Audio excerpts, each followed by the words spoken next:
기후 재난이 매년 더 커지고 있고 그 금액도 더 커지고 있다. 이게 어떤 게임 같냐면 폭탄 돌리기 게임 같은 거예요. 지금처럼 화석연료를 물처럼 계속 써서 인류 대멸종이라는 대위기까지 갈 수 있는 위험을 우리 스스로가 초래하느냐. 나 너무 무서워. 이러다 다 죽어.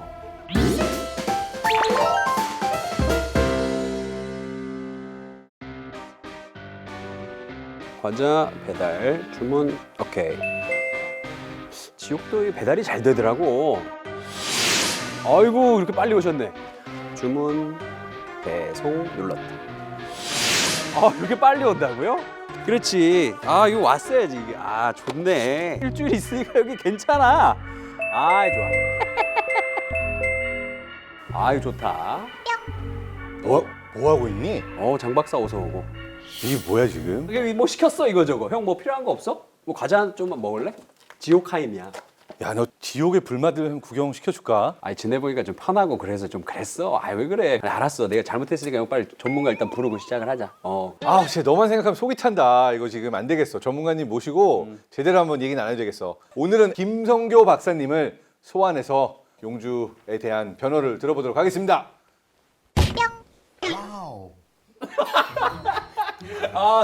오셨습니까? 안녕하세요, 네, 박사님. 안녕하세요. 박사님 연기를 너무 잘하세요. 너무 잘생긴 분이 이렇게 많은 지옥이라는 게 믿기지가 않네요. 이런 멘트 필요 없습니다. 제가 지금 요새 드는 게 후한무치라고 들어보셨어요? 무치? 이 부끄러움을 모른다. 지금 이게 자기가 이렇게 택배 시키는 게 얼마나 지금 지구에 또 피해를 주고 있는 행위인지조차 지금 감이 안 오는 것 같아요. 아니 이거 무슨 소리야? 나 그냥 배달 음식 먹고 옷 좀 사고 안경 좀 사고 파마 좀 했어. 이게 뭐 그렇게 지구한테 큰 잘못이에요. 일단 뭐 배달 시키면 되죠. 네.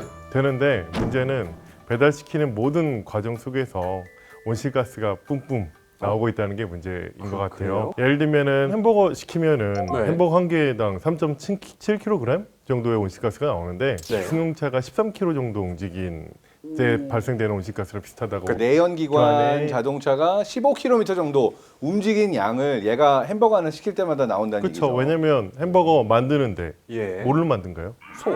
소. 소고기 만들 때 온실가스 배출되죠. 어. 그리고 밀 재배할 때 비료 쓰잖아요. 예. 기계 장치, 뭐 트랙터도 쓰잖아요. 거기에도 다 온실가스 배출되는 게 있죠. 사실 뭐 우리가 먹고 사는 모든 곳에서 온실가스가 배출되고 있다고 보시면 되고요. 네. 지금 우리가 다 벗고 있지 않잖아요. 네 맞아요. 옷을 입고 있는데 네. 이 옷도 역시 그 온실가스 배출의 원인이 돼서. 심지어 저승 가는 길에 지금 새 옷을 또 갈아입었어요. 그쵸. 입던 옷을 오래 입으셔야지. 입던 옷으로 있어도 되는데 그 일주일 동안 또 옷을 몇 개를 시킨 거야. 그렇지. 약간 지옥불 에디션이거든 지금 이게. 여기 네. 와 있다고 또 패션까지 맞춘 거야. 근데 형한테는 이거 내가 할 말이 없다. 형 지금 몇 주째 같은 옷 입고 있잖아. 근데 이건 할 말이 없네 내가. 심지어 코디께서 빨아주시지도 않았어. 내가 내 최치를 맡으면서 매번 이 옷에 같이 들어가는 순간 내 냄새다 느껴지고 있어. 이거는 그래. 이건 내가 정말 잘못했네. 사실 뭐 이렇게 저승사자님처럼 모든 사람이 다 그 원신처럼 살 수는 없지만 이렇게 우리가 흰색 면 셔츠 한 장을 사는데도 14.5kg 정도의 와. 온실가스가 배출되고요. 그게 승용차 60km 정도 가는 거리라고 거의 하더라고요. 서울에서 판문점까지 거리잖아요. 네, 엄청나게 많은 거죠. 저는 여기에서 약간 좀 반론을 좀 제기를 하고 싶어요. 의식주라는 말도 있듯이 이 기본적인 세 가지 아니겠습니까? 나만 잘못했냐고. 우리 모두가 기후 위기 피해자이면서 동시에 가해자죠. 맞죠? 그런 가해자죠. 결국에는 우리가 기후 위기 또는 기후 변화라고 말하는 게 인간이 약이기 때문에 문제의 심각성을 우리가 이야기를 하는 것 같아요. 그래서 사실 언제부터 문제가 본격화됐는가를 생각하면 1850년, 그러니까 산업혁명 이후에 현재까지의 어떤 상황을 말하는데 예.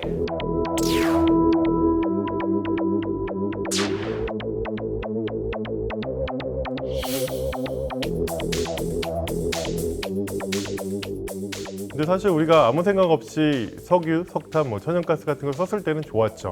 수백만 아니면 수억 년 전에 형성된 플랑크톤부터 동식물의 어떤 사체들 그런 것들이 고농도로 함축된 그 탄소. 예. 원래 정상대로 생각하면은 땅 속에 갇혀 있었어야 되는 그런 것들이 대기 중에 나타났고 그것들이 지구를 뜨겁게 만들고 있는 원인이 되고 있다 보시면 될 것 같아요. 아니 뭐 화석연료가 이제 뭐 온실가스의 주범이고 그 온실가스는 산업혁명 시대 이후로 급격하게 증가했다까지는 알겠어요. 그런데 사실 뭐 석탄이나 뭐 석유, 저는 뭐 태어나서 석탄을 본 적이 거의 없고 냄새만 맡는 거지 실제로 본 적도 없는데. 우리가 살고 있는 거의 모든 것에는 화석 연료의 사용이 있다고 보시면 돼요. 사실은 우리는 화석 연료를 물이나 공기처럼 쓰고 있기 때문에 너무나 당연하니까 신경도 쓰지 못하고 있고 이게 왜 문제야? 라고 고민도 안 하게 되는 것 같아요.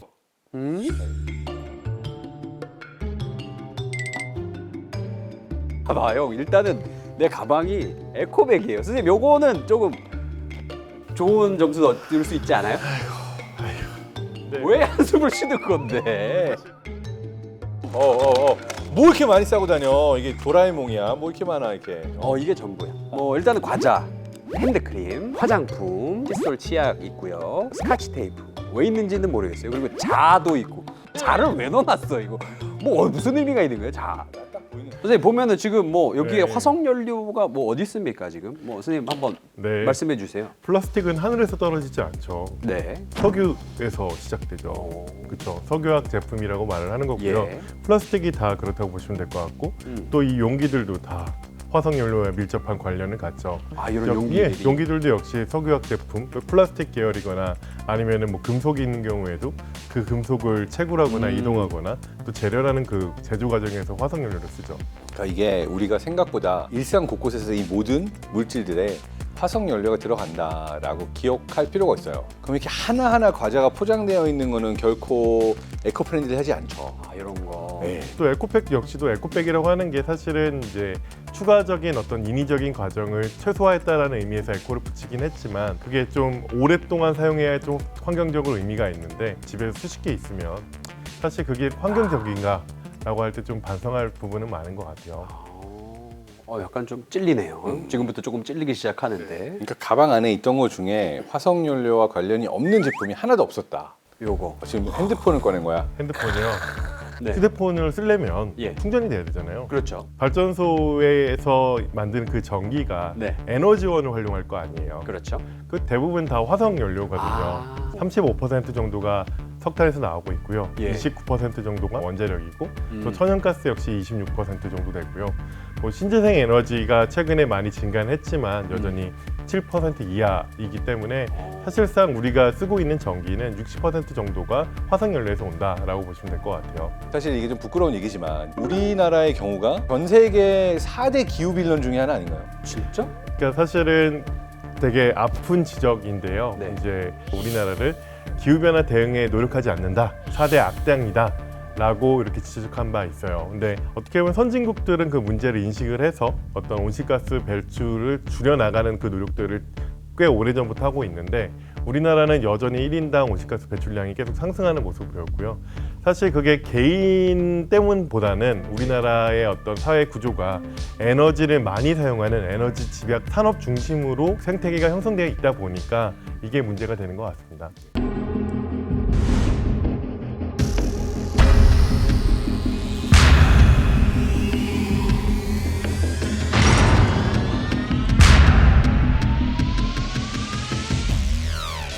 화석연료가 인류에게 없어서는 안 되는 사실은 존재고 이 화석연료 때문에 인류가 이 정도까지 발전을 할 수도 있는 그 원천이잖아요. 원천의 힘. 좀 우리가 지구의 이 화석연료라는 한정된 자원을 좀 너무 막 쓰고 있는 건 아닌가 이런 생각이 조금 들어요. 그래서 사실 화석 연료를 스테로이드에 비유하기도 해요. 운동선수가 단기 성적을 위해서 스테로이드를 맞게 되면 네. 성적을 빠르게 내죠. 그렇죠. 그런 것처럼 우리 인류 문명도 빠르게 성장을 한 거죠. 스테로이드 많이 쓰면 남성에게 안 좋다라는 얘기를 들었습니다. 근데 남성에게 안 좋은 수준이 아니라 사실은 우리는 여러 번 죽을 수준으로 화석 연료를 쓰고 있는 건 맞는 것 같아요.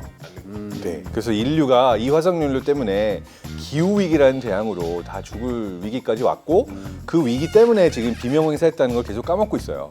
저도 같이 가야 될 것 같아요. 그렇죠. 이런 얘기 하면은 솔직히 전 좀 이렇게 생각해요. 이런 얘기를 네. 이제 어딜 가서든 막 하고 이제 네. 돌아다니시는 거잖아요. 네, 그 직업이 뭐 그런 직업이잖아. 네, 네. 찔리죠 본인도. 안 돼. 왜냐하면 네. 선생님 거기 가서 강연할 때 뭐 타고 가요? 저도 걸어가는 거 아니잖아요. 말리지 아니죠. 마세요. 노새 타고 가는 거 아니잖아요. 근데 되게 정확한 점을 네. 지적을 하셨는데 저도 얼마 전에 여기저기서 강연도 다니고 뭐 기후위기 얘기해달라고 했을 때 그 초등학생이 질문을 했어요. 기성세대로서 이렇게 뜨거워진 지구에 대해서 책임감 없냐고. 아, 그럼 진짜 훅 들어온다. 네. 근데 그런 부분에서 참 미안하다라는 그 말으로 충분하지 않더라고요. 이게 단순히 기후 위기, 온도 상승 이걸로만 끝난 게 아니라 2021년 한 해에만 이것 때문에 이 기후가 재난으로 가는 정말 몸살을 앓았는데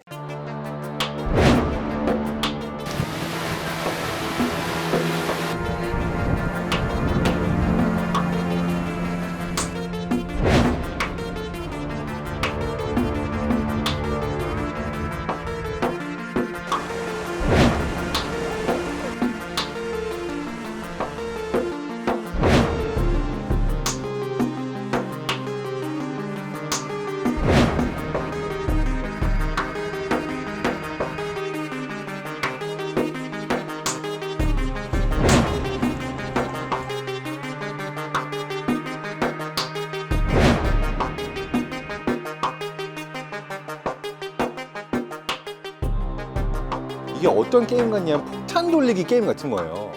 근데 폭탄 돌리기 게임이 이게 재난이 돈으로도 오는 거고 피해로도 오는 건데 우리 뒤에 이 지구에서 살아야 될 우리 아이들 세대한테 엄청난 피해 금액과 이 망가진 지구를 그냥 넘겨주면서 그냥 내가 지금 좀 해도 내가 지금 전기 꼽고 내가 지금 화인 뭐 주문하고 치실 주문하고 막 이래도 뭐 내가 그냥 지금 이런 건데 나중에 이 지구를 살아야 될 애들은 그렇지.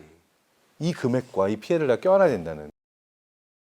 기온 상승이 직접적으로 우리에게 위협으로 다가오는 거는 이제 기후 재난의 건수인 것 같아요. 그리고 그 건수만 증가하는 게 아니라 개별 건건의 강도도 어마어마하게 커지고 있다는 게 역시 문제고요. 그래서 지난 20년 동안 기후 변화로 인해서 그런 기후 재난이 얼마나 발생했는가를 보면 과거보다 1.7배 정도가 증가했고 기후 재난이 매년 더 커지고 있고 그 금액도 더 커지고 있다. 자, 그러면은 정말 이런 일은 일어나서는 안 되지만은 지금 이제 1도 올라서 이렇게 됐는데 여기서 한 단계 더 나가서 2도가 올라요. 그럼 어떻게 됩니까? 그 2도를 보통 이제 티핑 포인트라고 부르게 되는데요. 예. 그게 이제 임계점이라는 거죠. 우리가 지구라는 이 생태계가 2도를 넘게 되면 회복 불가능이 된다. 그 임계점을 넘어가게 되면은 회복 탄력성을 잃게 돼서 기후 위기 피해가 급격한 가속 페달을 밟게 된다라고 볼 수도 있죠. 2도가 올라가게 되면 곤충 18%, 네. 식물 16%, 척추동물 8%가 서식지를 잃을 것으로 예측이 되고요. 특히 이제 산호초의 99% 이상이 거의 다 소멸하게 된다라고 보시면 될 것 같아요. 지금 두 가지 갈림길에 서 있게 되는 것 같아요. 지금처럼 화석연료를 물처럼 계속 써서 위험을 우리 스스로가 초래하느냐, 예. 아니면 화석연료에서 빨리 벗어나서 새로운 길을 만들어 나갈 것이냐. 언제까지 대체 얼마나 줄여야 되는 건지 조금 확실하게 말씀해 주실 수 있나요? 네, 2050년까지 우리가 탄소 중립을 달성해야 한다라는 게 목표가 되겠죠. 근데 2050년에 탄소 중립을 정확하게 맞춰야 된다고 했는데 이거는 왜 2050이에요? 지구가 감당할 수 있는 온실가스 양은 어느 정도 되느냐를 계산을 했을 때 지구 생태계를 최대한 지켜나갈 수 있는 지금 그 새로운 목표 기준인 1.5도 이하로 막기 위해서 우리가 2050년 탄소 중립을 선언하고 많은 국가들이 그런 부분에서 목표를 설정했다라고 보시면 될 것 같고요. 그 매년 목표가 대충 7에서 8% 정도를 줄여 나가야 되는데 전 세계가 코로나19 상황에서 줄인 온실가스 배출이 6에서 7% 정도라고 하니까 지금 코로나19가 가져왔던 그 충격만큼 우리 스스로 줄여 나가야 되는 숙제가 우리 앞에 놓여 있게 됐다라고 보시면 될 것 같아요. 아, 그 유튜브에 보면은 그런 사람들이 있더라고. 어떤 숲 같은 데서 진흙으로 막 집을 짓고 살더라. 아, 그거 좀 열심히 봐야겠어. 갑자기 왜? 아니, 그렇게라도 하지 않으면 사실 7%, 8%는 못 할 것 같아요, 나는. 꼭 이런 애들이 갑자기 진흙집 짓고 사는 이런 얘기를 하는데 그냥 조금 핫바임 안 시켜 먹고 닭고기 안 시켜 먹고 하임 얘기 좀 그만해. 아니, 알겠다고. 2050 탄소 중립이라는 목표인데 그걸 위해서 이제 우리가 개인이 할 수 있는 일들이 있고 산업이 해야 되는 일이 있고 국가가 할 수 있는 일들이 있는데 그 부분에 대해서 좀 정리를 해주실 수 있을까요? 우리나라 온실가스 배출량 비중을 한번 살펴보면 전력 생산의 한 37%고 산업 분야에서 한 36% 정도 된다고 보시면 될 것 같아요. 그리고 전력의 절반 이상이 산업에 쓰이고 있는데 그 산업 생태계를 형성하는 정부나 그런 산업 기업들이 많은 노력을 하지 않으면 온실가스 배출 절감을 할 수 없다라고 볼 수 있겠죠. 저 산업들은 기업들이 운영을 하고 있고 기업들은 짤랑짤랑 요거 아니면 안 움직여요. 그래서 레리 핑크라는 분이 있는데 기후 변화에 대응하지 않는 회사에는 투자하지 않겠다고 선언을 한 거예요. 그러니까 앞으로는 기업들의 경우에도 ESG라고 불리는 어떤 환경 친화적이고 지속 가능한 어떤 사회를 만들기 위한 노력들을 신경 쓰지 않는 기업의 경우에는 투자받기도 어려워지고 어떤 기업 가치도 줄어들게 되는 그런 일들이 일어나고는 있는 중이에요. 그뿐만 아니라 이제 국가 단위 아니면 지역 단위를 보게 되면 유럽 연합 같은 경우에는 2026년부터 탄소 국경세를 도입할 예정이에요. 탄소 국경세는 말 그대로 EU 회원국에게 수출하는 그 어떤 기업에 대해서 탄소를 많이 배출하면 그만큼의 세금을 내라라는 부분이고요. 또 이러한 흐름에 미국도 역시 탄소 국경세를 고려하고 있다는 걸 생각을 한다면 전 세계가 이러한 부분으로 함께 노력하고 기준을 만들어갈 거다라고 충분히 생각할 수 있겠죠. 기업들 입장에서는 사실 우리가 잘하고 있다라는 걸 계속 어필을 할 수밖에 없는 그러한 압박이 들어오고 있는 상태고 그걸 이제 보여주는 것 중에 하나가 애플파크의 경우에는 옥상 전체 태양광 패널을 설치해서 우리가 100% 재생 에너지로 가동 중이다라는 걸 보여주고 있는 거죠. 근데 사실은 저는 좀 그래요. 친환경 정책이라 그래서 최근에 애플이 자기 핸드폰 파는 거에서 어댑터를 이제 뺐어요. 근데 난 그거 좀 웃긴 것 같아. 지들이 어댑터 쏙 뺐다고 자기들 친환경이래. 아, 안 그래도 나 최근에 아이폰 샀거든 새로. 국내 기업의 경우에도 여기에 동참한다고 선언을 했죠. 네, 이게 우리나라에 있는 기업들도 동참할 수밖에 없고요. LG화학, SK 하이닉스 아니면 하나큐셀, 현대차 등이 선언을 했고요. 더 많은 기업들이 이 캠페인에 참여를 할 것으로 기대하고 있습니다. 지금 추천 종목이 올라왔어요, 여러분. 네, 투자의 책임은 본인에게 있습니다. 그렇습니다. 그래서 망하는 거예요. 책임이 나한테 있으니까 망하더라고. 오늘 이렇게 쭉 모든 멘트랑 말하는 거 들어보고 있으니까 어떤가요? 이승에 돌려보내면 탄소 중립을 위해서 힘써줄 것 같은 친구인가요? 좀 더 공부가 필요한가요? 그 마지막 멘트가 뭐 애플 아이폰 새로 샀다고 하신 거 봐서는 화석연료를 대체할 마음이 없으신 것 같아요. 뭐 아이폰만 샀나요? 저 뒤에 박스 어디 갔어 저기? 나 돈 네. 환불했어. 환불하는 과정에서 아니 잠깐만요.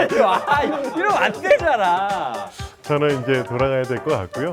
두 분은 이곳에 한 주 더 남으셔서 나머지 공부를 하시는 건 어떨까요? 저까지 같이. 1이잖아요. 데리고 가셔야죠. 그치. 잘 됐다 형. 저는 이만 이게 나만 되는 게 아니었어?